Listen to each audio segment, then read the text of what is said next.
Hello and welcome. Tonight we're going on a journey to a time long, long ago. Leave the rush and noise of the present day behind you and let your mind unwind. We'll be traveling back to ancient Mesopotamia, a land of rivers, mud, and towering temples, where history was first written. This is a world where empires rose and fell like the tides, and the very first cities were born from the dusty earth. There's no hurry here. The story of this land, once a cradle of civilization, has all the time in the world. So find a comfortable place, let your breathing slow, and allow the quiet rhythm of the past to guide you. Our adventure begins where the mighty Tigris and Euphrates rivers meet. This is the Fertile Crescent, where the dry soil is transformed into life-giving mud by the river's flow.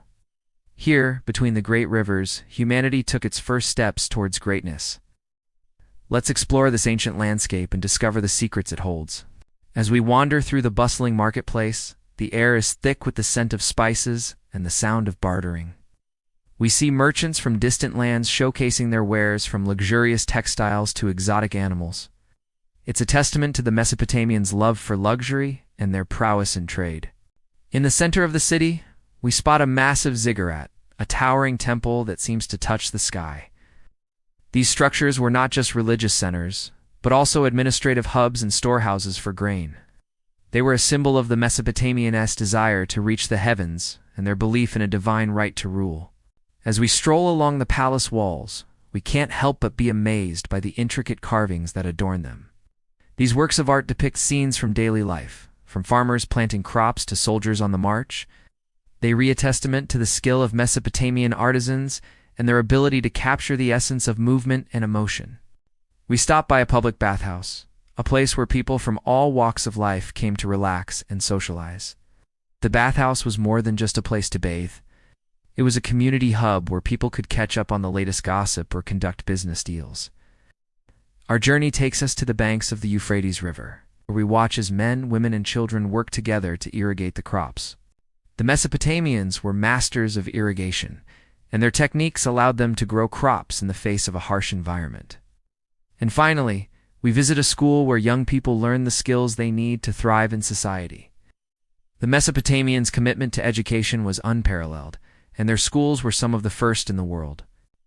As our journey comes to an end, we realize that the Mesopotamians were not just a people of the past, but a people who shaped the course of human history. Their innovations and achievements continue to influence our world today, and their legacy will continue to inspire for generations to come. Thank you for joining us on this journey through ancient Mesopotamia. If you enjoyed this adventure, be sure to subscribe for more. Till next time, stay curious and keep exploring. There's this ongoing joke that if I ever go missing, just come to the Sahara Desert because I'll be somewhere here. So I did come to the Sahara Desert. I didn't go missing. I just really wanted to see what it would be like to wake up in a traditional Berber tent. And turns out it's not all that different from waking up in my own bed at home, just with way more goats. So imagine yourself waking. The first thing you feel is a thick, humid air, heavy with the scent of wet earth and something vaguely sweet. Perhaps from the date palms just outside the tent. You are not in a bed, but on a low, simple mat woven from reeds. The walls around you are also woven from reeds, plastered with a thick coating of mud. Outside, the morning sun is already climbing, and its golden light seeps through the cracks, casting dancing lines on the floor. It is warm, and it will only get warmer. You hear the sounds of your neighbors. A low murmur of voices, the clatter of a clay pot, the gentle cry of a baby. Life here is not lived in silence. You can hear every cough, every conversation, every passing footstep. This is the rhythm of their lives, lived in close proximity to one another. But the sun is rising higher, and the temperature is climbing. So after exchanging pleasantries with the goat herders, I joined the family inside their tent for some mint tea. Now, typically, a Berber tent consists of two main sections. There's the communal area where the family gathers to eat, sleep, and socialize. And then there's the back bedroom where the parents sleep, and sometimes where guests are put up. The tents are surprisingly spacious. Mine had room for at least 10 people if they were all lying down. Some tents even have separate areas for women and children. The entire thing is held together by a wooden pole structure, which is covered in layers of thick wool felt. The wool comes from the family's goats and sheep, which they shear every year. and the tent is big enough that it can easily be dismantled and rebuilt somewhere else. Most families move at least once a year, following the seasonal migrations of their animals. When the sun climbs even higher and the heat becomes almost unbearable, life indoors moves to the shaded areas outside the tent. Children play while their mothers prepare lunch over small fires. Men sit on the ground smoking waves and discussing the day's plans. The sounds of laughter and conversation mix with the bleating of goats and the buzzing of flies. I sat with the men, drinking mint tea and sweet black coffee and eating fresh pomegranate juice. We didn't have much in common to talk about, so our conversation was limited to a few phrases in broken English and a lot of hand gestures. But even without a common language, I could tell that we were enjoying each other's company, sharing a meal and a moment in the shade. The midday heat is a time for rest. Even the goats seek shelter under the meager shade of a nearby tree. Inside the tent, the men sleep. The women take it in turns to watch over the fire, tending to the goats, preparing food, and keeping the flies away. Life here is simple, hard, and beautiful, just like the intricate henna tattoos adorning the women's hands and arms. They told me that each line and curve has a story, a history passed down through generations of women. And for a moment, I wish I could stay and learn some of those stories, maybe even get a tattoo of my own. As the sun begins its slow descent, the temperature drops dramatically, and the family prepares for the evening. Goats are brought in from the desert, milked and fed. Children chase each other around the tents, playing tag with the setting sun. It's time to leave. The family gathers, bids farewell, and disappears into the vastness of the Sahara. The wind picks up, carrying with it the sound of laughter and the smell of wood smoke. The stars begin to appear, one by one, until the night sky is a glittering tapestry above the endless dunes. In the darkness, the desert seems even vaster, even more silent. I realize just how small I am in the face of such grandeur. If I ever do go missing, please come to the Sahara. I'm pretty sure they'll let me crash in one of their tents. Welcome to the 4th century BC in Mesopotamia. Your task for the day, as a temple scribe, is to record the grain tallies. Sounds simple enough? A mundane task, really, but one of the many that keeps society chugging along, and in some ways, it is simple. You are one of the privileged few who can read and write, a skill that separates you from the farmers and the laborers. Farmers plant and harvest the grain, but they cannot read. The measurements must be recorded for tax purposes, but those records will go up in smoke if the scribe makes a mistake.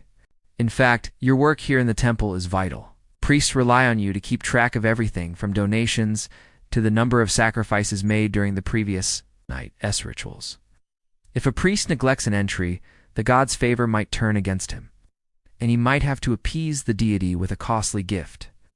You are also responsible for the upkeep of the temple archives, which means you spend more time cleaning and organizing documents than actually writing. Still, when the need arises, you can draft contracts, letters, and even religious texts.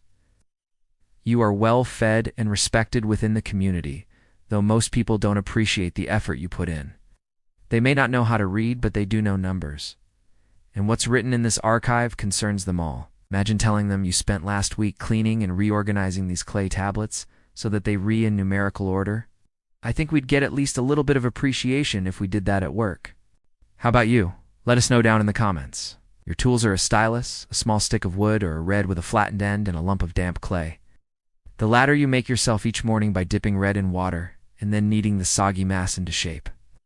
With your stylus in hand, you press it into the clay, carefully forming the wedge-shaped marks of cuneiform script.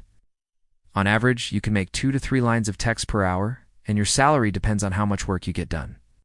In other words, speed is important. When the sun is high in the sky, you look up from your work and wipe sweat from your brow with the back of your robe. You've been at it since dawn and haven't stopped except for a quick breakfast. It's hot. Not just the weather, but your job can be nerve-wracking too. You want to make sure you didn't mess up the calculations for last month's grain harvest? If the temple receives less grain because of your error, the priests may blame you and take their frustrations out on you. Nobody wants that. Today you're recording the weight of grain brought in from the fields. Grain is the lifeblood of Mesopotamian society, and the harvests vary depending on the whims of the gods. One year you may see bountiful stores filling every bin. The next there may be barely enough to feed the city. Your job is to monitor the grain supply and record its distribution. You dutifully log the weight of grain distributed to each household. If someone says they need grain, but has no record of planting crops, you can deny their request. That would break the law, but it would also save the community from starvation in the lean months. Of course, there are unscrupulous merchants who sometimes try to scam the temple by bringing in sacks filled with stones or dirt instead of grain. So you also keep an eye out for unusually light loads.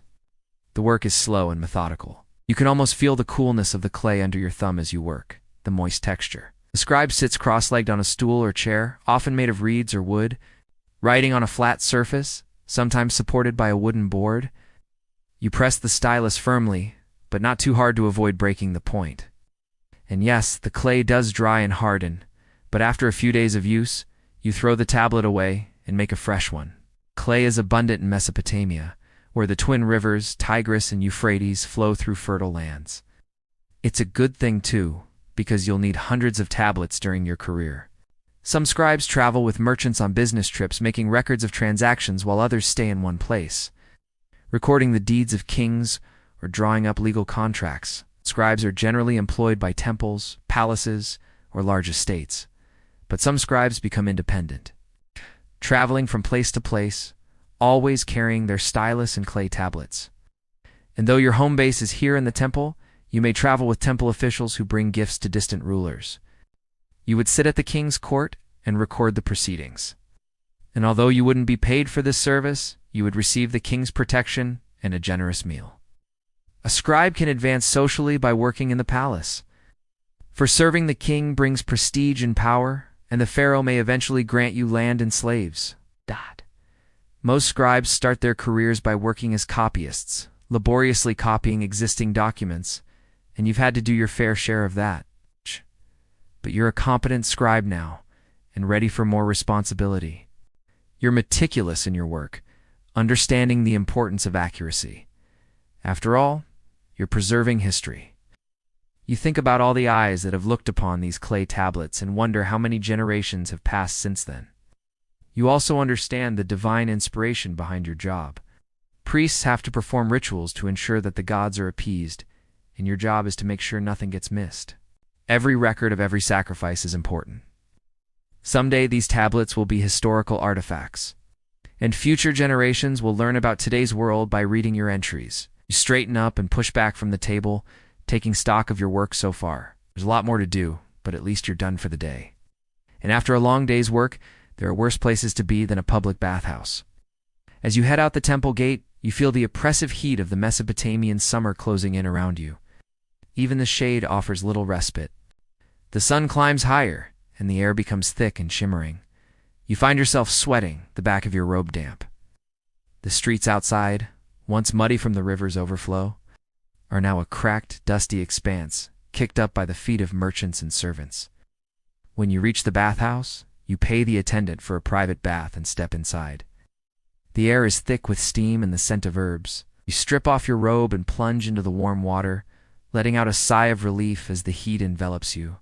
You scrub your body with a rough piece of cloth, removing dirt and sweat, and shave your underarm and nostril hair.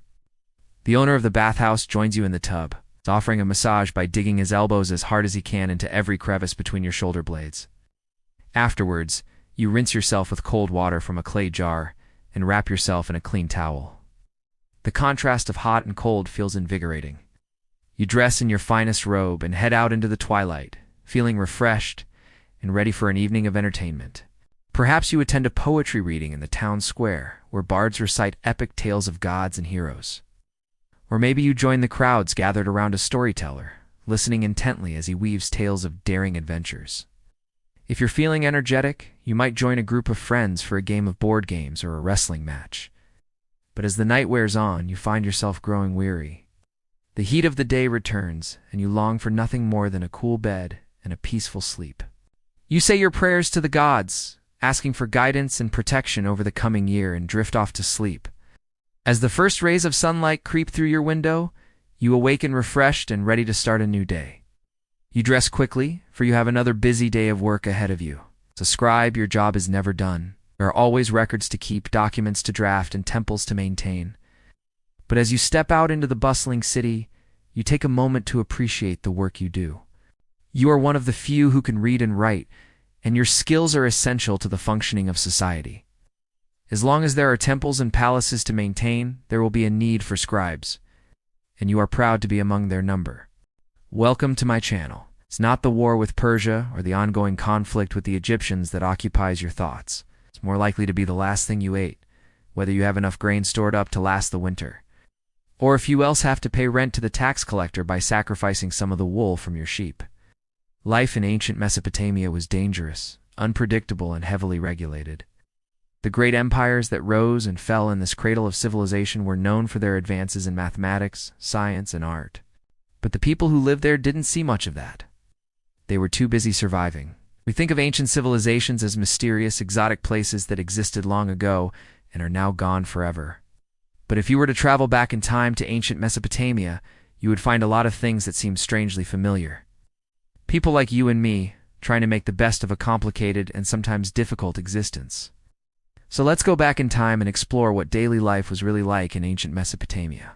Now, when you think of ancient Mesopotamia, probably imagine big monuments, its great battles, and maybe even larger-than-life tyrants like the biblical king Nebuchadnezzar, and all those things did happen. The problem is that you wouldn't experience any of them unless you were particularly unlucky. You were just one person among millions, a nameless face in the crowd, and you have things to do.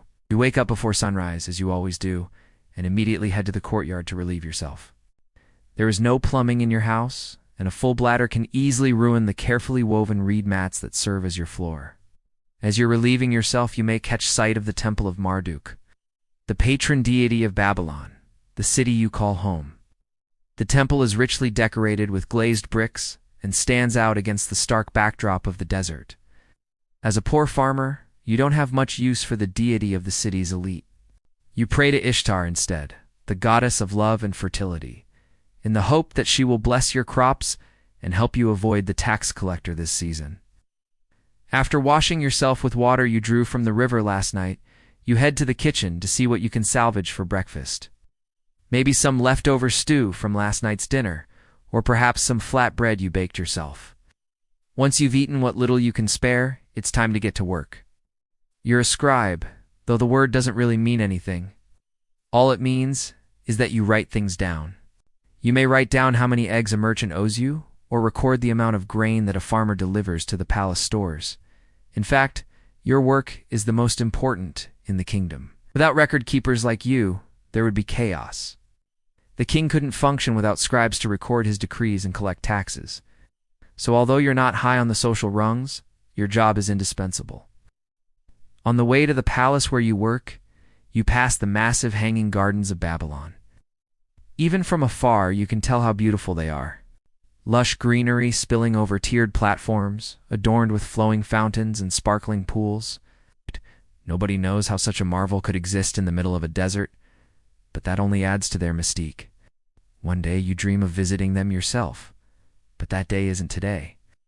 Once you reach the palace, you turn in your staff and put on a badge bearing the emblem of the god you serve. Scribes worked for the king directly, and each scribe served under a specific god. If you ever had a disagreement with someone in your workplace, it wasn't just your word against theirs. It was the god you served against, the god they served. Else. That's why you chose Ishtar. She was the most powerful of all the gods. As you walk through the court, you dodge the feet of officials in fine linen robes and sandals. Some are drunk, and they stumble out of the way, shouting loudly. Their drunkenness doesn't bother you. After all, you aren't the one who has to deal with their hangover. Still, you have to admit that you envy them a little. The king has decreed that all wine coming into Babylon must be taxed, and that's made the supply very scarce and very expensive. You have dreams of getting drunk too, or at least of taking a break from the constant grind of scraping together a living. The king has outlawed all gatherings of more than 2 people, and even 2 people can get into trouble for plotting against him. So you never get a chance to relax or even enjoy the fruits of your labor. For example, you have some extra grain that you want to sell, but you can't leave the city to take it to the market. Ancient Mesopotamia was an agricultural society, but it was also highly urbanized. There were hundreds of cities like Babylon, each with thousands of residents. A free market economy didn't exist. The king set the prices, and you couldn't charge more or less than he dictated. When the king issued a new edict that the price of bread was to be doubled, you knew that farmers outside the city were going to suffer, but you weren't in a position to question the king. When you finish your workday, the first thing you do is pour yourself a cup of beer. It's cheaper than wine, but it's still forbidden, so you drink it in secret. It doesn't take the edge off, though. You still worry about the waters of the great rivers, the Euphrates and the Tigris. In a good year, they bring life, nourishing the fields of barley and wheat. But in a bad year, they bring a sudden flood, a wall of water that can wipe away everything you own in a single, terrifying rush. After you've had your fill of beer, you walk to the market and try to buy some fish. You need protein for your family, and fish from the river is the cheapest source you can find. Unfortunately, the fishmonger looks suspicious. He says he can sense you're carrying a concealed weapon and demands you empty your pockets. Of course you don't have a weapon. You were just trying to buy some fish to feed your family. The fishmonger calls the guards and suddenly you're in handcuffs. Life in ancient Mesopotamia was dangerous. You were at the mercy of the gods, who must be appeased with offerings and prayers, and the king, whose laws were famously harsh. This is the ever-present tension of your life, the fear of being found lacking, the fear of a law you unknowingly broke. You can be beaten for hitting a superior, or lose your hand for striking your father. There were many ways to get in the king's bad graces, and few ways to defend yourself against it. While you might not know many of the names of the gods the Babylonians worshipped, you do know Ishtar. Like everyone else, you know her as a fickle lover, jealous and quick to punish anyone who dares cross her. You prayed to her for protection as you entered the lion's den of the marketplace, and yet somehow you still got caught. The silver shackles feel heavy on your wrists as the guards drag you toward the palace. You can only hope that whoever you pissed off wasn't in a vindictive mood. Despite the dangers you face every day, you wouldn't trade this life for the world. You may not be able to read the tablets that litter the great library of Babylon, but you know the power knowledge holds. To be a scribe is a great honor. You can record history or influence the king with a well-placed word. You can unlock the secrets of the universe by reading the stars or influence the outcome of a battle. Knowledge gives you the power to predict what will happen tomorrow, and that's something you desperately need in a world where survival is never guaranteed. The guards stop you in front of a tall building and open the door with a flourish. Inside, you see rows upon rows of tablets. Each one is covered with cuneiform script, the wedge-shaped markings you learned to read and write when you were young. You hope that the guard won't check the contents of your bag, because if they do, they'll know that you were carrying contraband, a smuggled copy of the Epic of Gilgamesh.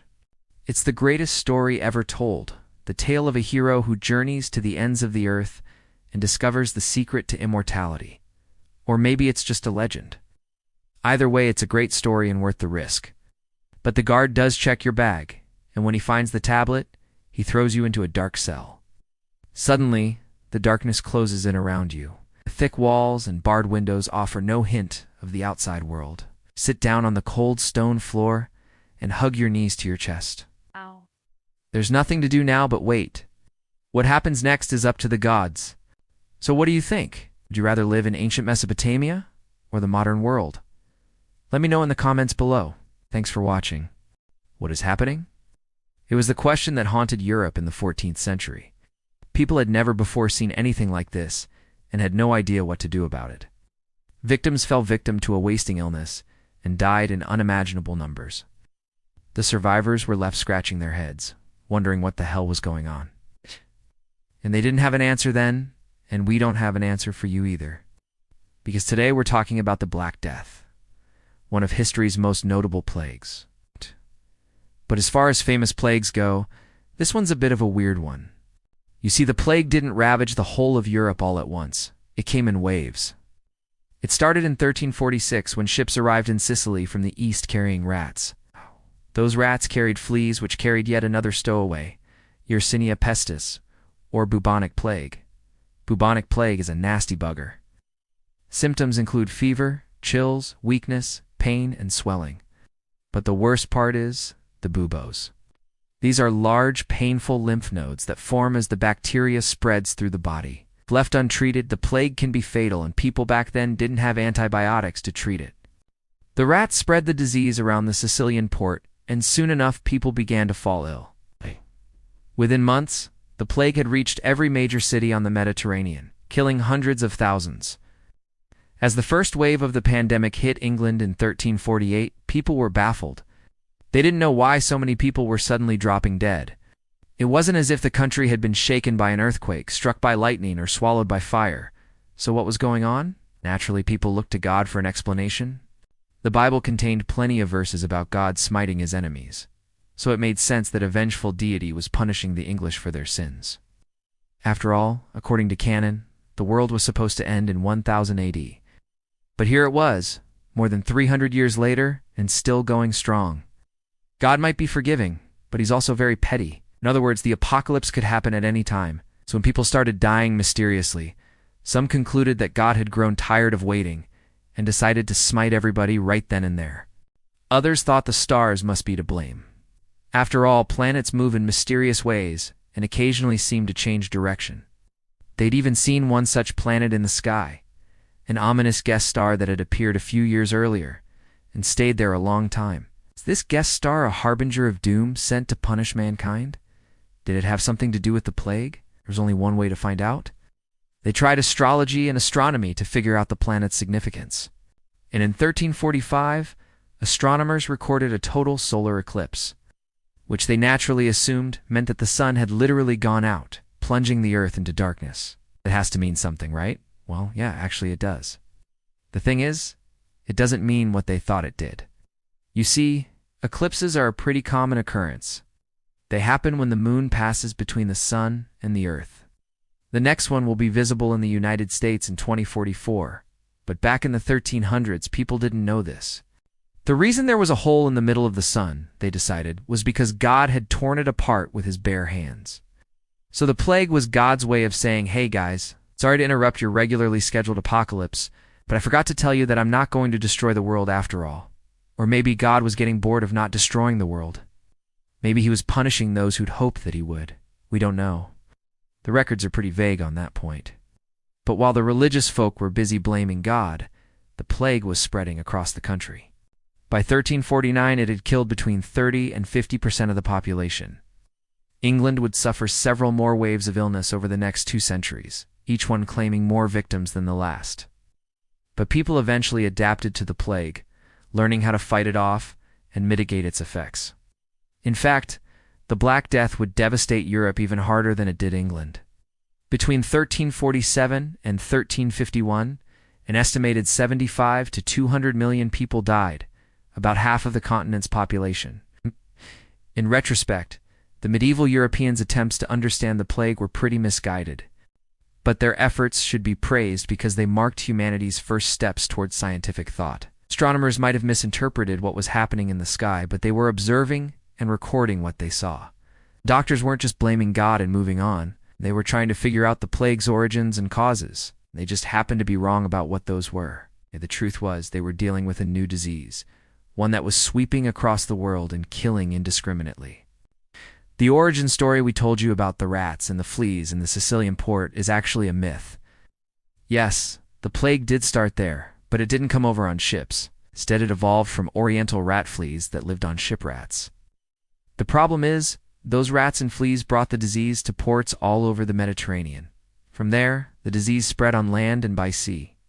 So the plague was indiscriminate. It didn't care if you were rich or poor, young or old. It could kill anybody. But certain groups were disproportionately female, and that's kind of weird. See, the Black Death was caused by bacteria.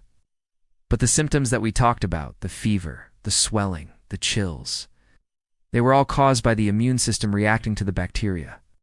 What scientists believe happened was that humans developed immunity to the plague through repeated exposure to it. Over time, that immunity protected them from the worst effects of the plague. But this immunity seems to have been mostly limited to men, meaning women were more likely to die from the plague. This might explain why women are more heavily represented in the oldest surviving cemetery from the Black Death. But this is only a theory. Nobody really knows for sure why so many more women than men died during the pandemic. And nobody knows for sure exactly how many people died either. Estimates suggest that somewhere between 75 and 200 million people died in Europe alone. But that's a rough estimate based on educated guesses. We simply don't have the data to get a firmer number.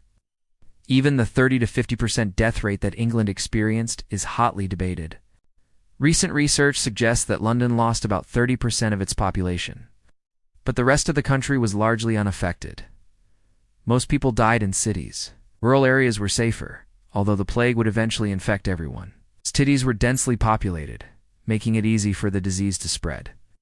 And they were full of foreigners who'd recently arrived from infected areas. People kept coming to London thinking it was fine, and then they died. Eventually, the survivors began to notice a pattern. When someone died, their neighbors would fall sick and die. When entire families perished, people began staying away from the houses where people were dying. That's how the empty streets came to be, the closed doors, the silent halls. It was the slow death of community, and the isolation didn't end there. Entire towns abandoned their homes to escape the plague. When a village was infected, its inhabitants would flee, leaving behind their belongings and their dead. Sometimes the villages were completely deserted. Other times the survivors would burn the town down before leaving, hoping to kill off any remaining traces of the disease. Villages were abandoned, farms rotted, food supplies dwindled, and prices rose. Medieval Europe entered a famine. But if you were a landowner, this was probably good news. With the peasants dying left and right, landowners had fewer people to pay for. Wages fell, and working conditions worsened. The survivors were desperate, and the landowners had little incentive to improve things. I should mention, though, that the survivors didn't stay that way forever. While the plague devastated communities, it also created opportunities for the survivors. New businesses opened. Shops that once competed for customers could now serve entire towns. Farms that had been worked by dozens could now be run by a family. The survivors weren't stuck in their situation forever. Eventually, things returned to normal. But in the meantime, life was a lot more difficult. The Black Death not only killed millions, it changed Europe forever. It helped undermine feudalism, ushering in the early modern period. It led to increased wages, better working conditions, and a shortage of beggars. It even influenced art and literature. William Shakespeare wrote The Great Plague about the Black Death, and survivors of the pandemic wrote songs about their experiences, but none of that happened overnight. The plague devastated Europe for decades, killing millions and changing life on the continent forever. Now watch. The real reason 1492 was the best year in history, or check out. Why does COVID suck so bad? The air is heavy here. You can feel it pressing down, thick and hot and stagnant. The people move slowly. Everything slows down, until even time itself seems to hesitate. This is a world on the edge of collapse, teetering on the precipice of annihilation. The year is 1666, and you are standing in London, watching the Great Fire consume everything in its path. A plague has been ravaging Europe for 6 years, killing millions, and now this. Fires rage across the city. The stench of death and decay mingles with smoke and ash. Every cough, every fever, every flicker of flame brings fresh horrors. There is no escape, no respite, only encroaching darkness. You reach out to steady yourself, your fingers brushing against the rough bark of a nearby tree. As you look up, you see a lone figure silhouetted against the orange glow. A woman cloaked in shadow, her face hidden behind a white mask. She turns and you catch a glimpse of something disturbing, eyes that burn like hot coals, glowing with an eerie light. Before you can react, she disappears into the maze of burning buildings, leaving you alone in the suffocating heat. For centuries, humanity has grappled with invisible enemies, threats that lurk in the shadows, striking when least expected. Fear becomes a constant companion, seeping into the very fabric of society. To combat the unseen, people turn to the familiar, to the tangible, weaving rituals and symbols into the tapestry of their lives. When the Black Death swept across Europe in the 14th century, killing millions, hope dwindled with each passing day. People desperately sought ways to protect themselves against a sickness that seemed to have no mercy. They turned to herbs, flowers, and other natural substances, believing they could ward off the plague. Rosemary, lavender, and sage became symbols of protection, their sweet scents mingling with fear and death. People carried these herbs with them, hoping to purify the air around them. Some even wore garlands of flowers as a shield against the disease. Acts, though small and symbolic, provided a sense of comfort in the face of overwhelming dread. And then there were the masks. Doctors donned these grotesque-looking beaked masks filled with spices, hoping to filter out the foul air believed to be the cause of the plague. These became iconic symbols of the era, a chilling reminder of the constant threat that hung over every aspect of life. Fast forward to the outbreak of cholera in the 19th century. Fear once again gripped the populace. But this time there was a twist. An Indian man, Baba Indumati, arrived on the scene, offering a different kind of protection. He distributed small pieces of cloth soaked in a mysterious liquid, which people wore as amulets against the disease. His teachings, rooted in Ayurveda and infused with his own unique wisdom, offered an alternative path to healing and wholeness. Unlike the European medical establishment, he didn't shy away from treating the sick. Remarkably, none of his followers perished from cholera. But why do we seek these small gestures? What drives us to such desperate measures when faced with the unknown? Perhaps it's our innate need to exert some control over our lives. In a world where fate seems to be dealt by an indifferent hand, these rituals become anchors of stability, grounding us amidst the chaos. Or maybe it's the human need for community. Sharing these practices, whether it's wearing protective flowers or amulets, creates a sense of unity. We're all in this together. The belief that we're part of something larger than ourselves sustains us through the darkest hours. Then there's the allure of the inexplicable. In the face of a crisis that defies reason, people often turn to beliefs that offer a different kind of logic.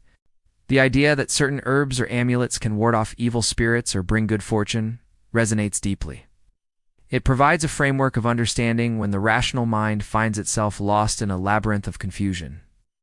Whatever the reasons, these actions aren't merely quaint traditions or superstitious practices. They are testaments to the resilience of the human spirit. It's a testament to our will to survive and our longing for solace in the darkest of times. London burns. Homes, businesses, and hopes and dreams go up in flames.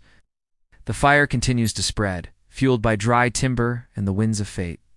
Amidst the havoc, a sense of foreboding settles over the city. Whispers of an ancient evil stirring, of malevolent forces taking advantage of the chaos, begin to circulate.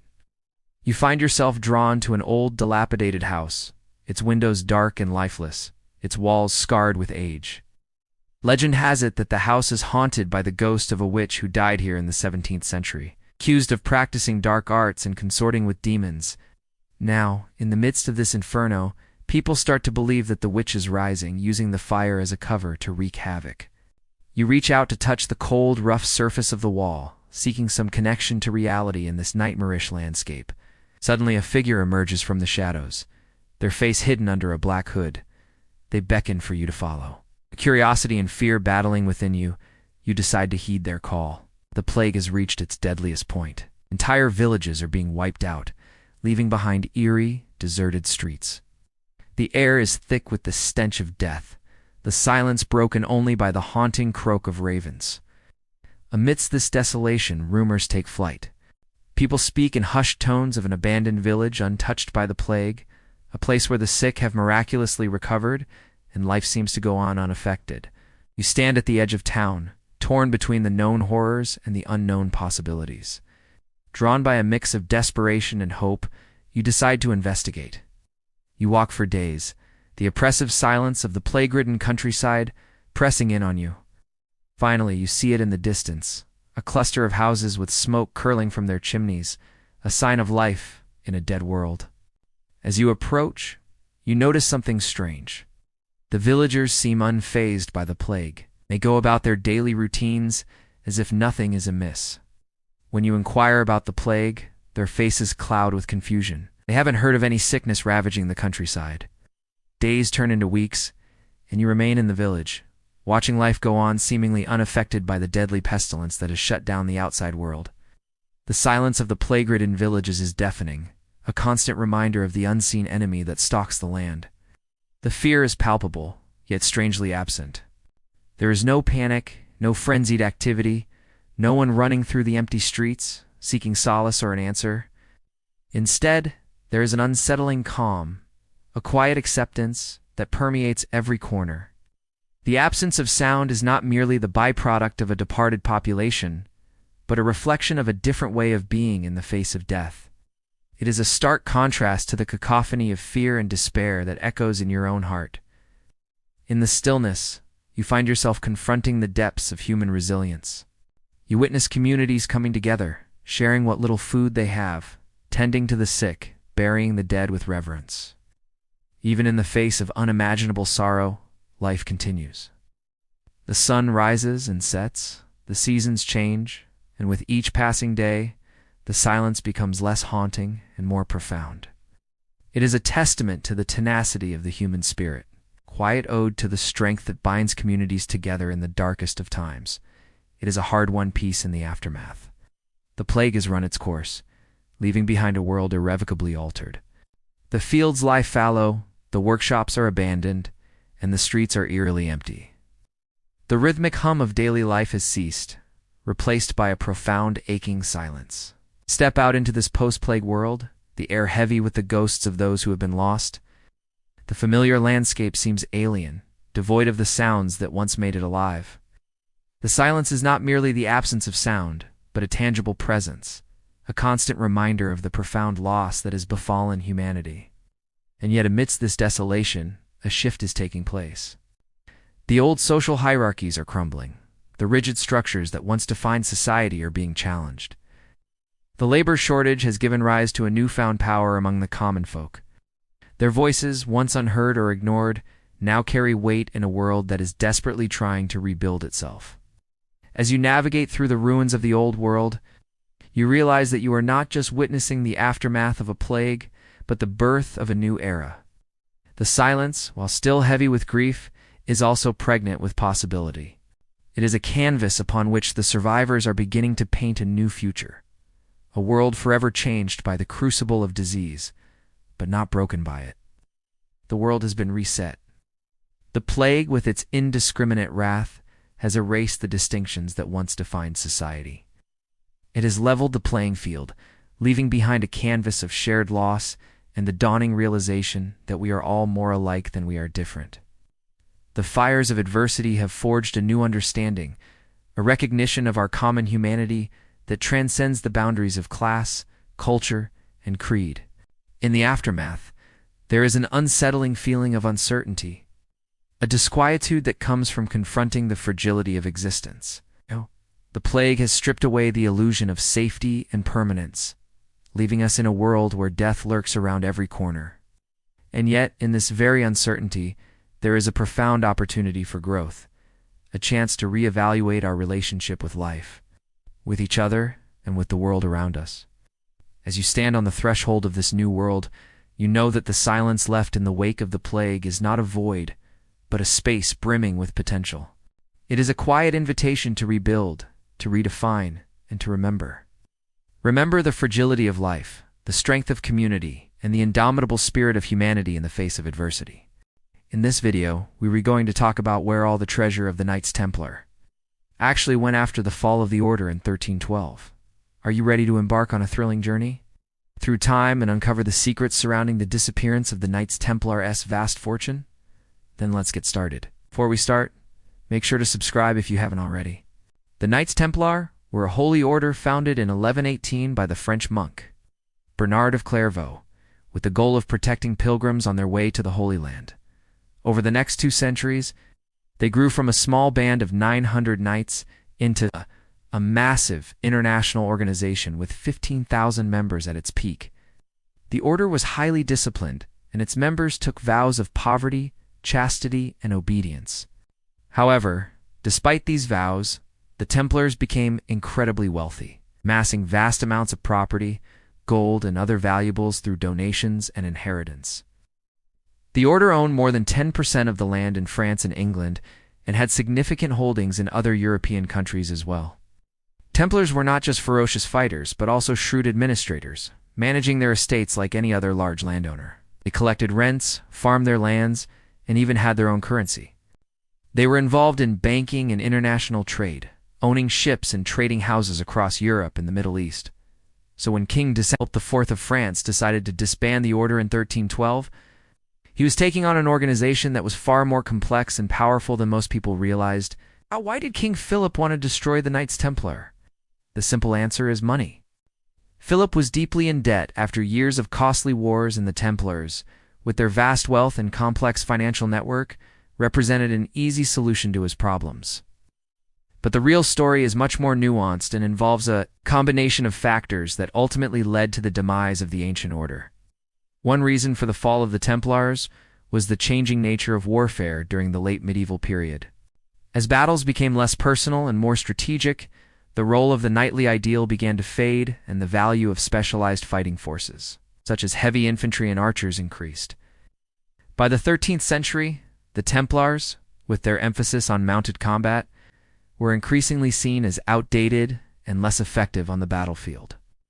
This perception was reinforced by the poor performance of the Templars in several important battles, including the Battle of Lincoln in 1217 and the Battle of Bouvines in 1214, where they suffered heavy losses and failed to achieve decisive victories. Another factor in the Templars' decline was the growth of rival military orders. As the Crusades lost momentum and the focus shifted to defense rather than conquest, new religious orders emerged that were better suited to the changing circumstances. One such order was the Teutonic Order, which excelled in siege warfare and proved highly effective in defending Christian territories against the pagans in the East. Meanwhile, the Templars, with their heavy armor and reliance on open-field battles, struggled to adapt to the new realities of warfare. But perhaps the most significant reason for the fall of the Templars was the envy and resentment they generated among secular rulers. As the Templars amassed vast wealth and power, they became a threat to the authority of kings and nobles, who saw the order as a rival power center. This tension came to a head in 1307, when King Philip IV of France, desperate for funds to finance his lavish lifestyle and ongoing wars, accused the Templars of heresy, summoned their leader to Paris and seized his assets. This move was seen as a desperate attempt to save his kingdom from bankruptcy, and it marked the beginning of the end for the ancient order. The suppression of the Templars was a dramatic event that had a profound impact on European history. It not only marked the end of a legendary military order, but also symbolized the growing power of secular rulers over the clergy. With the seizure of the Templars' wealth, King Philip IV of France was able to finance his wars and solidify his dynasty's position as the dominant power in Europe. And while the Templars were eventually cleared of the charges against them, their reputation was forever tarnished, and their order was never revived. Now, let's get back to the main. Where did all their stuff go? When Philip IV seized the Templars' property in 1307, he was taking over an organization that had accumulated vast amounts of gold, silver, and other valuables over the course of its 2 centuries of existence. The exact amount of wealth the Templars possessed is unknown, but historians estimate that it may have reached as much as $10 billion in modern value. This fortune had been built up through donations from European nobles and commoners alike, many of whom hoped that the Templars would use their influence to protect them on their pilgrimages to the Holy Land or in battle. The Templars had also acquired significant wealth through inheritance, owning vast estates in France, England, and other parts of Europe. According to official records, all of this property was seized by the crown and used to pay off the debts of the French monarchy. However, there is little evidence that this actually happened. In fact, most historians believe that much of the Templars' wealth simply disappeared, either through theft or embezzlement. There are several theories about what happened to the missing treasure. One popular theory is that the wealth was hidden by Templars loyal to the order before its dissolution in 1312. According to this theory, the Templars, knowing that their order was in peril, took secret steps to hide their assets, burying them in secret locations or transferring them to safe houses in other countries. While there is no hard evidence to support this theory, it has some appeal given the Templars' reputation for secrecy and their experience in waging war in hostile environments. Another theory is that the wealth was stolen by members of the French monarchy or their associates. Given the chaos that ensued after the Templars' arrest in 1307, it's not surprising that some individuals may have taken advantage of the situation to enrich themselves. According to this theory, members of the royal court, as well as criminals and commoners alike, looted Templar buildings and confiscated their valuables, which may have included gold, silver, jewels, and other precious items. It's also possible that a combination of factors contributed to the disappearance of the Templars' treasure. Some of the wealth may have been hidden by the Templars, while some may have been stolen by individuals or groups, looking to capitalize on the chaos surrounding the Order's dissolution. Yeah. In conclusion, the fate of the Knights Templar's treasure remains a mystery. Aye. While official records indicate that the French crown seized all of the Order's property, there is little evidence to support this claim, and much of the Templars' wealth simply cannot be accounted for. Whether the treasure was hidden by loyal Templars, stolen by members of the French monarchy or their associates, or lost due to a combination of factors, it's clear that the ancient order's fortune did not end up in the hands of the crown as was intended. Instead, it may have been lost forever, buried in secret locations or divided among criminals and opportunists alike. The disappearance of the Templars' treasure is a testament to the greed and corruption that characterized medieval Europe and serves as a reminder of the lengths to which people will go to acquire wealth and power. What do you think happened to the treasure? Let me know in the comments below. And if you liked the video, don't forget to subscribe for more amazing historical tales. See you next time. It's 1308 and you are a Knight Templar. Your order has just been disbanded by the French king, an order founded in 1118 to protect pilgrims on their way to the Holy Land. But now your purpose is gone. Your time is running out. You make one last stand at the siege of Copacabana, but it is in vain. The Templars fall, and many of you are put to death. But before this happens, word reaches you that your Grand Master, Jacques de Malle, has managed to escape. He is now in the south of France raising funds for the order. And if you are a Templar, you would hope that the French King Philip IV would show mercy on the remaining members of your order. But while he may seem magnanimous, there is something else on his mind. See, before disbanding the Templars, he searched their headquarters and found massive amounts of treasure. But now he wants more. When Jacques de Malle hears this, he realizes that he must move fast. Not only does he need to raise money to keep the Templars alive, but he also needs to safeguard their fortune. And so he sends a small group of his most trusted knights to find the treasure. They have no idea where to start looking, but thankfully, there is a clue. An old Templar building still stands near the headquarters, and its stone walls may hold the key to the whereabouts of the treasure. And so, while two Templars guard the entrance, one of them slowly begins to chip away at the stones. After days of tireless work, he hits something hard, and his chisel makes a strange sound. Could it be? He chips away some more, and discovers a hollow space behind the stones. And with trembling hands, he pulls out an iron-bound chest. But it is heavy, so he calls over his companion. Together they get it open and find gold and silver coins along with precious gems. But it's not all they're looking for, because hidden within the treasure is a map. It shows a large estate in southern France with an X marking one particular building. Could this lead to even more Templar riches? And so the two knights set off into the unknown, carrying with them the weight of their order's fate. Hi everyone, welcome back to my channel. Today we are going to look at one of history's greatest mysteries, the disappearance of the Knights Templar treasure. And there are many theories about what happened to it. Let's get started. The Knights Templar were a holy order founded in 1118 for the purpose of protecting pilgrims on their way to the Holy Land. But while commonly known as ferocious fighters, 90% of Templars were actually administrative employees, living a disciplined life centered around prayer and hard work. Over the years, they grew wealthy, amassing vast tracts of land and treasure. But in 1307, King Philip IV of France arrested the order's top leadership, including Grand Master Jacques de Malle, on trumped-up charges of heresy and immorality. While he let most of the Templars go, he confiscated their property.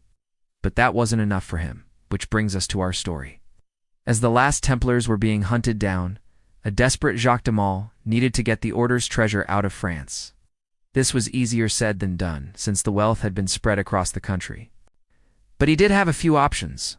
One was to send the treasure overseas to the Templars' allies in England and Spain. It's entirely possible that ships carrying Templar treasure did leave the French coast. It's bound for other countries where the order still had a presence. However, no records exist of such shipments, and so this theory remains speculative. Another option was to hide the treasure in secret places known only to a few. This seems plausible since the Templars were masters of disguise and deception. Hiding treasure in plain sight was a tactic they used regularly. For instance, during the Siege of Acre in 1291, The Templars hid their valuables in everyday objects like cooking pots, so it's not unreasonable to think that they could have spirited away their riches and buried them in remote locations. In fact, there's a story that Templars used this very method during the dissolution of their order. According to a 16th century manuscript, the Templars of Toulouse hid their treasure in a garden wall. When the French soldiers came to confiscate it, all they found was a pile of bricks. But these examples do unexplain how the Templars moved their treasure from all over France to a single location. And even if they did somehow manage to do this, why would they have left the treasure unguarded? It seems unlikely that the cautious and disciplined Templars would have taken such risks. But perhaps they did. And maybe the truth is far simpler than we imagine. Maybe the Templars didn't try to hide any treasure at all. Maybe when Philip IV began his crackdown, the Order's leaders made a strategic decision to abandon their wealth rather than have it fall into enemy hands. This is supported by historical precedent. When the First Crusade seized Jerusalem in 1099, the Muslim defenders left the city, taking their valuables with them. Similarly, when the Mongols sacked Baghdad in 1258, they did not bother to loot the homes of the caliph's court. Instead, they focused on pillaging the city's markets, shops, and caravanserais. Faced with imminent destruction, the Templars may have decided that it was better to have no treasure than to risk losing it. After all, they were an order of monks turned warriors. Wealth was not their primary concern. And so the treasure may have been simply abandoned, left to the mercies of the French king and his men. But there is evidence that some Templar treasure did survive. Records show that in the following decades after the order's dissolution, several French nobles made sudden fortunes. Some believe that these nobles stole Templar treasure, while others claim that they inherited it. Historians have been unable to come to a definitive conclusion. But one thing is certain: the treasure did not end up in the hands of King Philip IV, since he was dead by 1314. However, there is no evidence that any of the treasure ever made it out of France. And so the country is probably where we should be looking. In the centuries since the Templars were disbanded, many people have claimed to have found their lost treasure. In 1360, a farmer named Jean Faudras discovered a chest full of gold and silver coins near Paris while digging a well. He showed the treasure to local clergy, who confirmed that it was indeed Templar. But soon after, the valuables vanished. Similar stories have appeared throughout history, with treasure being found and lost repeatedly. But perhaps the most intriguing, modern, discovery was made in 1906, during excavations at the Hotel Elimond in Rennes. Archaeologists found a series of tunnels leading to a chamber filled with boxes. Inside were thousands of gold and silver coins, along with jewels, goblets, and other valuables. Carbon dating later confirmed that the treasure dated back to the late Middle Ages. But despite the exciting find, the treasure was never officially declared Templar. Instead, it was quietly distributed among the excavators and their families. And while there is no evidence to support this, some believe that the discovery was actually a hoax. There is one final detail that may help us solve this mystery. Many believe that the true treasure of the Templars was not gold and jewels, but rather secret knowledge. In the 19th century, a book called the Parsifal manuscript appeared, detailing the adventures of a holy order that sounded suspiciously like the Templars. Written in an unknown language, it contained diagrams and symbols that seemed to describe esoteric teachings. Some believe that this is proof of a secret Templar tradition, while others see it as a clever forgery. But maybe the truth lies somewhere in between. Perhaps the Templars did possess secret teachings, but they were never written down. Instead, they were passed down orally through generations of initiates. This would explain why no documents have ever been uncovered, yet evidence of a secret Templar tradition continues to appear throughout history. Unfortunately, we will likely never know what truly happened to the Templars or their treasure. Most of what we know comes from biased sources, either those who wanted to destroy the order or those who wanted to protect it. The truth probably lies somewhere in the middle, but in the end, that is part of what makes the Templars so fascinating. They remain shrouded in mystery, both in life and in death. Now it's time to make a prediction. Where do you think the Templar treasure is? Is it buried somewhere in France waiting to be found? Or was it lost forever when Philip IV confiscated the Order's property? Let me know your thoughts in the comments below. And if you enjoyed this video, please subscribe so you don't miss any of my latest episodes. Thanks for watching. Welcome to my channel. Today we are exploring what life would be like if you were a monk in the Middle Ages. So let's begin. The sun has barely begun its journey across the sky when you rise. Another day dawns at the monastery, carrying with it the promise of routine and reflection. Sleep, a luxury rarely afforded to the monks, has been traded for an early start. The soft murmur of voices drifts from the chapel, a silent summons that beckons you to join the other monks in the hallowed space. The night before, the dormitory, a large room where dozens of monks slept in simple beds made of wood and straw, had echoed with the soft snores and murmured prayers of its occupants. But now the beds are empty, the straw piled neatly, the wooden frames in orderly rows, a testament to the regimented life led within these ancient stone walls. As you make your way to the chapel, you pass through the refectory, the room where yesterday you shared a simple meal with your brothers. The table, long and sturdy, bears the scars of countless meals, each scratch and dent a silent witness to the passage of time. Now it is bare, cleared of the remnants of the evening's supper, ready for the day ahead. The kitchen, still warm from the embers of the previous night's fire, is dark and empty. The scent of last night's stew lingers in the air, mingling with the aroma of fresh bread from the bakery, which sits just beyond. Here, in this heart of the monastery, the day is alive with purpose, with each room echoing the quiet industry of those who dedicate their lives to service and solitude. Stepping into the chapel, you are greeted by the sight of your brothers already gathered. Their habits, the long robes they wear as a symbol of their devotion, a sea of flowing fabric in the dim light. They stand in silence, bowed in prayer, their voices hushed in reverence. As you join them, you feel the weight of centuries of tradition and the solace of community. This is your world, a world of stone and scripture, of routine and reflection. The bells toll, a solemn call to action. And as they fall silent, you hear the soft scrape of a stool on stone, as the monks take their places for morning prayer. In the medieval world, monasteries were more than just places of worship. They were centers of learning, of agriculture, and often the focal point of the local community. Life for a monk was not solely about prayer and contemplation, but also about working and studying. The bells summons echoes in your ears, pulling you back to the present. It is time for the day's work to begin. Your task today is in the scriptorium. As you walk through the archway, you enter a world of hushed whispers and the gentle scratching of quills on parchment. Sunlight streams through a high window, illuminating motes dancing in the air and casting long shadows on the stone floor. The scriptorium, much like the rest of the monastery, is a place of order. Long tables, each holding several monks, are neatly arranged, offering an uninterrupted expanse of surface for writing. The air is heavy with the scent of ink and parchment, the very essence of scholarship.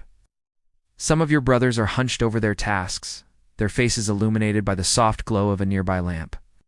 Others are gathered around a table, engaged in a lively discussion, their voices hushed but fervent. You take your place at a table and dip your quill into an ink bottle, ready to lose yourself in the timeless pursuit of preserving knowledge. Hours melt away in the scriptorium, measured only by the occasional scraping of a chair as a monk rises to stretch his aching back or the rustle of fresh parchment being unrolled. The rhythmic scratching of quills becomes a constant hum, a melody of scholarship. The sun climbs higher in the sky, and with it, your thirst for water grows. You take a break, stepping out of the scriptorium into the cool air of the cloister. The medieval monastery was more than just a place of worship or study. It was also a self-sustaining community. And so while the monks dedicated their lives to prayer and scholarship, they also had to sustain themselves. Agriculture played a vital role in the functioning of a medieval monastery, with monks often tilling the soil and tending to livestock. In fact, some of the most fertile agricultural lands in medieval Europe were often found around monasteries. The commitment to hard work and self-sufficiency was a cornerstone of monastic life. As you move through the cloister, you notice the intricate carvings on the stone pillars, each design telling silent stories of biblical tales or scenes from everyday life. It's a reminder that even in the midst of your busy day, beauty and spirituality should not be forgotten.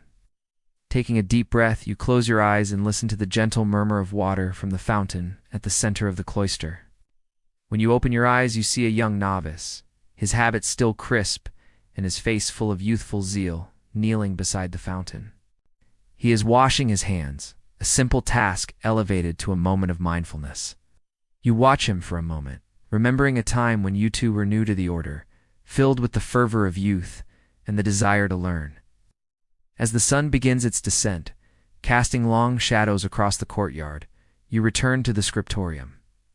Your day is nearly done, but not before one last task. The library, with its vaulted ceiling and the scent of aged books, is your final destination. Here, surrounded by the wisdom of ages past, you find solace and enlightenment. Among the monks, there was always a great emphasis on education. Monasteries often served as centers of learning, preserving ancient texts and encouraging the study of theology, philosophy, and even science. For many monks, literacy was a prized skill, and they would gather in the scriptorium to diligently copy manuscripts, ensuring the survival of countless works that might have otherwise been lost to history. The hours slip by, measured by the dimming light filtering through the narrow windows. The silence is broken only by the rustle of turning pages and the soft whisper of prayers. The weight of the ancient texts in your hands feels heavier than their years would suggest, for they carry the weight of human thought, dreams, and discoveries. The library was more than just a repository of books. It was a treasure trove of human knowledge, a legacy of the past, and a bridge to the future. As the last rays of sunlight fade from the sky, you close the heavy oak door of the library, bringing to a close another day in the tranquil rhythm of the medieval monastery. The bell tolls, signaling the end of your day's work. As the final notes resonate through the old stone, you and your fellow monks file into the dining hall. The long wooden table is laden with a simple supper, a humble offering of vegetables, bread, and cheese. Meat was a rare addition to their meals, reserved for special occasions or illness. Each dish, though simple, is prepared with care and eaten in silence, a time for quiet contemplation after a busy day. As the monks file out of the refectory, the great hall falls silent once more, the only sound, the soft scrape of chairs on the stone floor. In the evening twilight, the chapter house awaits. Here, the day's final act will play out. The worn stone walls are adorned with faded frescoes, silent witnesses to countless chapters in the monastery's long history. Inside, the scent of incense mingles with the aroma of aging wood, creating a unique fragrance that speaks of rituals and devotion. As you take your place among your brothers, the prior, the elected leader of your order, begins the evening's discourse. His voice, though hushed, carries the weight of tradition and authority. The topic for tonight is one of theology, and the discussion is lively. The monks eager to share their interpretations and insights. Their voices, though earnest, are kept low in reverence to the sanctity of the space. When the discussion subsides, it is time for the final prayers of the day. The monks rise, their voices joining in a solemn chant. The words echo off the stone walls, weaving a tapestry of sound and faith. As the last note fades into silence, you know that sleep, a rare luxury, awaits you. In the dormitory beneath the watchful eyes of countless saints and ancestors, your day ends as it began, in the quiet embrace of routine and reflection. Ready to welcome the dawn of another day in the timeless rhythm of the medieval monastery. And with that, our journey through a day in the life of a monk in the Middle Ages comes to an end. If you enjoyed this immersive experience, don't forget to give us a thumbs up and subscribe to our channel. Your support allows us to continue bringing history to life. Thank you for joining us today, and we invite you to stay tuned for more exciting historical adventures. We Rigon Na, spend some time in the garden today, because it's important to understand that while the copying of the manuscripts was an important part of the daily life of the monks, so too was tending to the garden. And we have this beautiful passage from the Rule of St. Benedict. It describes the kinds of thoughts that are appropriate for a monk to think about while working in the garden. So let's take a look at this garden. In the gardens, the work is equally meditative. The monks tend to their herbs, pulling weeds and watering the beds, their hands covered in the cool, dark soil. The sounds are simple and peaceful. The gentle snap of a bean pod, the soft thud of a tool, the distant cooing of a dove. This quiet life, far from the disease and the political intrigue of the world outside, was its own kind of reward. It was a life of simple purpose. Removed from the great struggles and the grand mysteries of their time, they had their own kind of wealth, not in gold or land, but in peace, knowledge, and the constant pursuit of a higher truth. This rule was written in the year 516, so just picture the dirt under your fingernails, scratches and scrapes from those tools, the way that your skin would be weathered and worn. But what kind of tools were they using? Well, you can see that there are different kinds of tools, right? There are hand tools. You can see here a pair of shears, right? A gardener would use those. There are rakes, or pots for holding water. There are all kinds of things that someone might use in the garden. And yet there's no horses, there's no oxen. They're not using any large tools. Everything is done by hand, as it should be, given the nature of the passage. And the reason why it's important to know this is because the idea of manual labor in this period, and especially in a monastery, had a bit of a stigma to it, right? If you were doing manual labor, you were seen almost as being less than other people because you weren't engaged in intellectual pursuits. And while that's not the case, right, your hands are just as valuable as your mind. Nevertheless, that was the cultural perception of the time. And so the fact that these monks are working with their hands, even though they're working with these small tools, they still have to do everything by hand, right? There's no big equipment that makes this happen. This is good for them. It's good for their souls. And what kinds of things are they planting? They're planting vegetables. We don't get the sense that they're planting flowers. Their mission is to grow food. What else do they have? They have fruit trees. Now, some people might ask, well, how did they keep the bugs off their crops? And the answer is they didn't. They simply lived with the imperfections of nature. If something was ruined by some creature, then that was part of their existence. Theirs was not an existence that was meant to be perfect. It was meant to be purposeful and filled with the presence of God. Now, they had animals, right? You could raise chickens, you could raise rabbits. Those kinds of things were fine, but you couldn't raise animals that were ferocious or dangerous. Don't think about the kind of person who would choose to become a monk. Do you really think that person is going to start thinking about livestock in those terms? Because livestock, after all, are pretty shrewd, right? Animals have agency, so they're not thinking about animals that way. They are rethinking about the animals that they have as creatures that are also created by God, and that they are resupposed to live in harmony with. There's another point that's worth making here, which is that although there are no large animals, right, there are no cattle, or no sheep, there are no horses, there are no oxen, they do eat meat. So where does the meat come from? Well, the answer is birds and fish, so they would catch fish. They would hunt birds.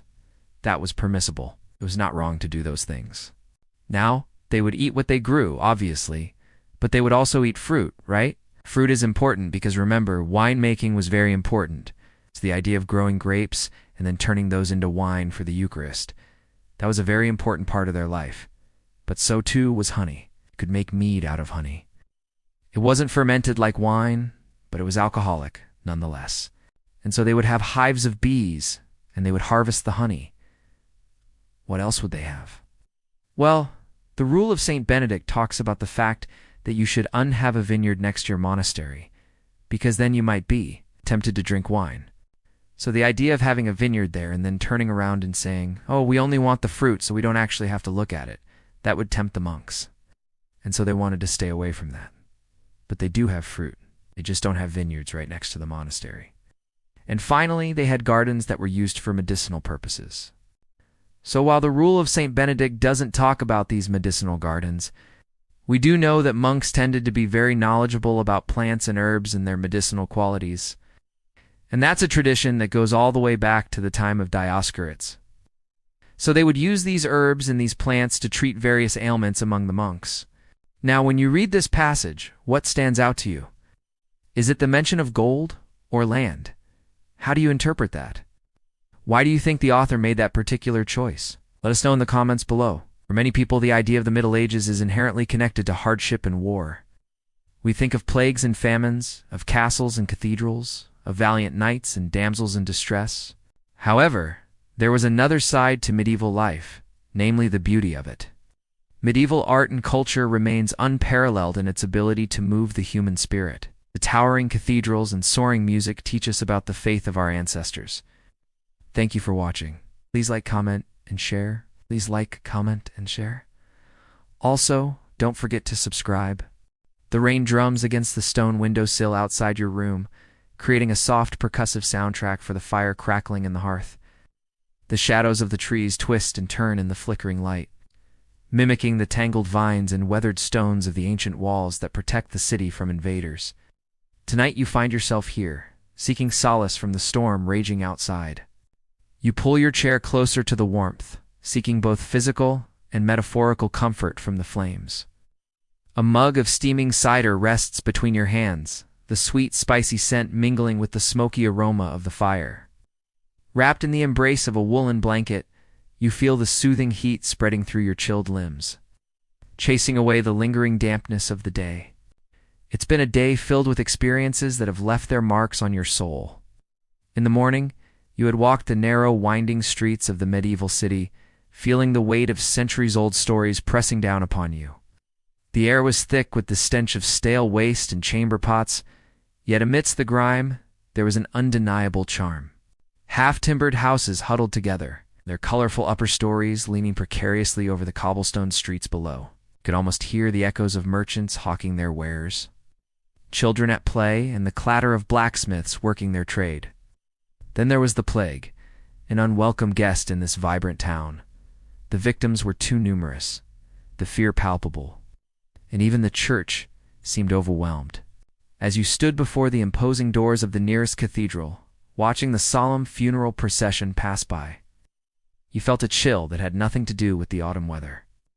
The sight of the dead being laid to rest, their bodies shrouded in their final resting place, served as a stark reminder of life's fragility and the ever-present specter of death. The bells tolled, each reverberating clangor, echoing the profound sorrow that tugged at your heartstrings. Amidst this somber atmosphere, you found a sliver of intrigue. A small group of hardened men, clad in white robes, marched purposefully through the town square, their faces obscured by their pointed hoods. Their leader carried a red banner emblazoned with a strange symbol that hinted at a secret solemn vow. Your curiosity piqued, but their purpose remained shrouded in mystery. Who were these men? What brought them to this plague-stricken town? Why did they come? What secrets did they guard so closely? Yet it was in the tranquil abbey that you found a different kind of strength. The rhythmic chanting of the monks created a soothing melody that resonated deep within you. The flickering candlelight danced in the vast space, casting dancing shadows that mirrored the solemn movements of the monks as they went about their evening prayers. In that moment, you felt a profound sense of peace. The worries and troubles of the outside world seemed to melt away, replaced by a deep sense of calm. For a fleeting moment, the noise of the world faded into the background, replaced by the gentle rhythm of prayer and reflection. The scent of incense mingled with the earthy aroma of old books, creating an atmosphere that felt timeless. As you watched the monks, their faces etched with years of devotion, you couldn't help but wonder about their lives. What had brought them to this secluded sanctuary? What sacrifices had they made to live a life dedicated to faith and solitude? You imagined the countless hours spent in prayer, the rigorous self-discipline they had embraced, and the unwavering commitment they had made to a life of service. Each chant, each movement was a testament to their unwavering faith and dedication. You leave this world of contrasts and contradictions behind. From the bustling, muddy streets of the medieval city to the silent terror of the Black Death, from the grand, unsolved mystery of the Templars to the serene, disciplined life of the monk, it was a world of harsh realities and breathtaking beauty, of constant struggle and quiet devotion. The hardships of that distant past have now faded. The sounds of the city have gone quiet, the rustle of the monks' robes has stilled, and the mysteries have returned to their restful, silent place. The journey is over, and your mind is free to wander. The sun has set on the history we explored, and a new day is still a long way off. You can let go now. Let your breathing slow. 8. The rhythm of your own life is a comfortable one. There is no more to worry about. The only sound left is your own quiet, steady breathing, guiding you into a peaceful, gentle sleep. Good night now. If you're still awake, the experience you just had is known as a mimesis. This is not a game. This is an app. Mimesis is a guided journey through a carefully crafted past, where you don't just learn, you live. Using a mix of vivid storytelling, ambient music, and sound design, they transport you back in time to experience history firsthand. It's the best part. It's designed around your preferences. Pick from historical periods, locations, and themes. Whether you want to explore the Roman Empire or walk the streets of London during the Great Fire, Mimesis lets you be a part of the story. This app isn't just educational, it's a time machine for your mind. Download Mimesis and start your journey today. In the spirit of Mimesis, I want to share another app with you. An app that captures the essence of human connection, much like the monks finding solace in their shared rituals. This app is where stories come to life. With this app, you can read, listen, or even watch stories that span across genres and touch upon every emotion. But what truly sets it apart is the opportunity to create your very own podcast. With an easy-to-use interface, you can record and edit your voice. Add background music and sound effects to produce a professional-sounding podcast that you can share with the world. It's a great way to unleash your creativity, preserve your life stories, or even connect with other podcasters worldwide. If you've ever thought about sharing your voice, this app is the perfect platform. It's more than just an app. It's a community of storytellers. As I return to my own story, I invite you to embark on your journey of discovery and let your imagination roam free. Let your mind wander back in time and immerse yourself in the tales that await. Create your own stories and share them with the world.